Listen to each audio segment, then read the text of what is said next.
यीशु मसीह के जीवन काल के दौरान तथा उसके क्रूस पर मारे जाने और पुनर्जीवित होने तक यरूशलेम ने एक अहम भूमिका निभाई। उसकी सेवा के दौरान उसने अपने फिलिस्तीन देश की यात्रा की है।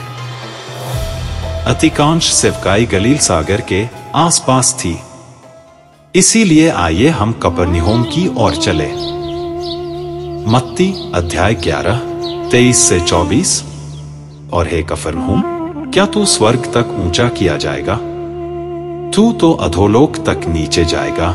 जो सामर्थ के काम तुझ में किए गए हैं, यदि सदोम में किए जाते तो वह आज तक बना रहता। 24 पर मैं तुमसे कहता हूं कि न्याय के दिन तेरी दशा से सदोम के देश की दशा अधिक सहने योग्य होगी। यीशु के समय में एक व्यवहारिक और महत्वपूर्ण शहर था जो गलील में उनके प्रमुख स्थान का कार्य करता था। इसकी रणनीतिक स्थिति, संपन्न अर्थव्यवस्था और महत्वपूर्ण धार्मिक स्थलों ने इसे यीशु और उनके प्राथमिक चेलों के लिए एक आदर्श आधार बना दिया। शहर के पुरातात्विक अवशेष इसके ऐतिहासिक और बाइबल माध्यमिक में बहुमूल्य अंतर्दृष्टि प्रदान करते हैं। तो आइए हम यीशु के समय में चलें।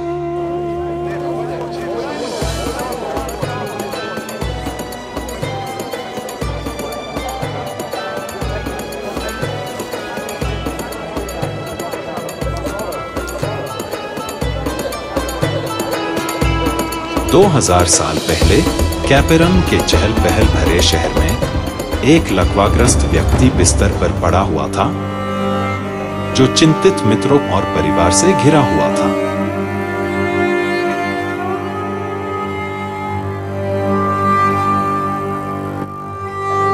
चार दृढ़ निश्चयी व्यक्ति लकवाग्रस्त व्यक्ति को उसके काट पर लिटाकर कफरनहूम की संकरी गलियों से ले गए। बाधाओं के बावजूद उनके चेहरे पर दृढ़ निश्चय के साथ थे। चमत्कार कार्य करता आश्चर्य कार्य करने वालों पर उनका विश्वास उन्हें उस घर की ओर ले गया जहां यीशु प्रतीक्षा कर रहे थे। घर के बाहर भीड़ अंदर जाने का रास्ता ढूंढने में लगी रही। भीड़ भरे घर के अंदर यीशु अपेक्षित करते हुए चेहरों के बीच खड़ा था। जैसे ही उन्होंने उपदेश शुरू किया, उनकी उपस्थिति ने कमरे को प्रत्याशा की स्पष्ट भावना से भर दिया। उनके शब्द उपस्थित लोगों के दिलों में उतर गए।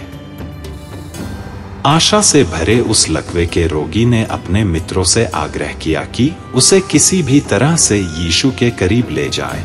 दृढ़ निश्चय करके 4 मनुष्य छत पर चढ़ गए। उन्होंने अपने मित्रों को मरहम लगाने वाले के सामने लाने का निश्चय किया। छत पर पहुंचकर चारों मनुष्य छत का आवरण हटाने लगे।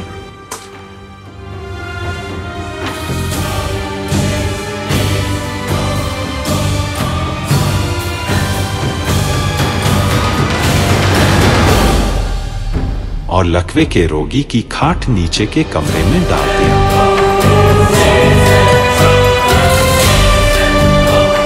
यीशु ने उनका विश्वास देखकर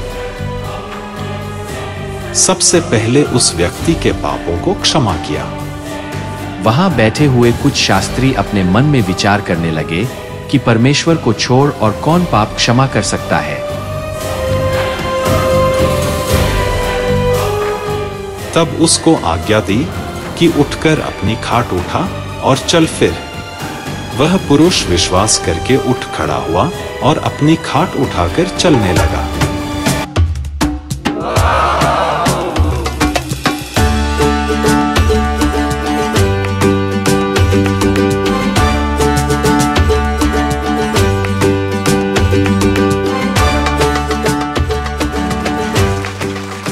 भीड़ इस चमत्कारी परिवर्तन से आश्चर्यचकित थी।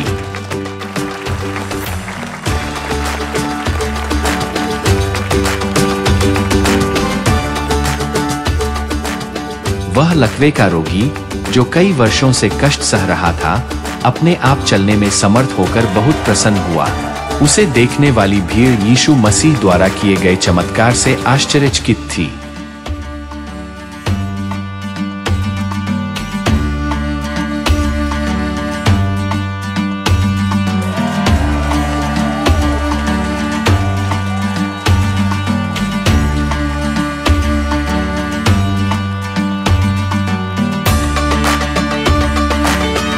यह चमत्कार आज भी यह घोषणा करता है कि हम जान सकते हैं कि मनुष्य के पुत्र के पास पृथ्वी पर पापों को क्षमा करने की शक्ति है।